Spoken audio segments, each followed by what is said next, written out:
مرکز تشخیص بخطری عضوقواری کمیته بخطری عضوقواری نزد حکومت جمهوری تاجیکستان در شهر حصار دارای 5 شعبه های باکتریولوژی، انگلی، ظرف‌سنجی، زهرکیمیایی و بخطری خوراک عبارت بودند. همه نمودهای تشخیص ها را سریع وقت و با صفت بلند به انجام می‌رساند. در موافقت با مقامات اجرایی محلی حکومت دولتی، ستانسیون مبارزه علیه بیماری‌های حیوانات، آموزش‌های تکمیل اختصاصی متخصصان آزمایشگاه‌های تشخیصی عاید به امنیت عضوقه در آزمایشگاه‌های شهر و ناحیه‌های به مرکز تعلق داشته را گذرانده است. نسبت سال سپری شده این سال خیلی هم کسلی کم به نظر می‌رسد. برای پیشگیری هر گونه کسلی‌ها ما کوشش و غیرت داریم که همین کسلی‌های همین چی خطرناک اوج نیابد.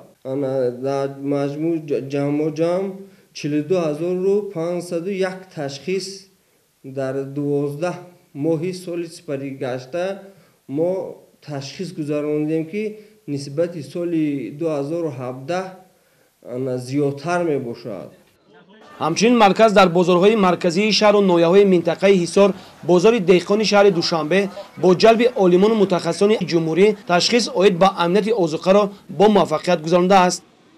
بر ضد همه بیماری‌های سرایتی زوآنتروپونوزی یعنی بیماری‌های پیشگیری کننده حیوانات و انسان امگذارانی‌ها کرده ایستادیم.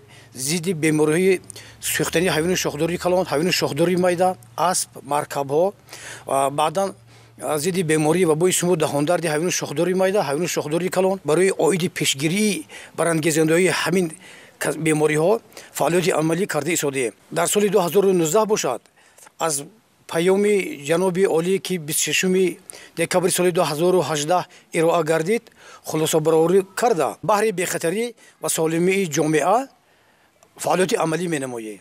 از طرف مرکز عاید به بخطری محصولات خوراکواری، بهادهی از نگاه بهداشتی و گیگینی، همچنین عاید به بهبودی سطح زندگی و امنیت عضوقه اهالی دهات به واسطه خدمترسانی با صفت در محل‌ها کارهای فرماندهی گذرانده می‌شود.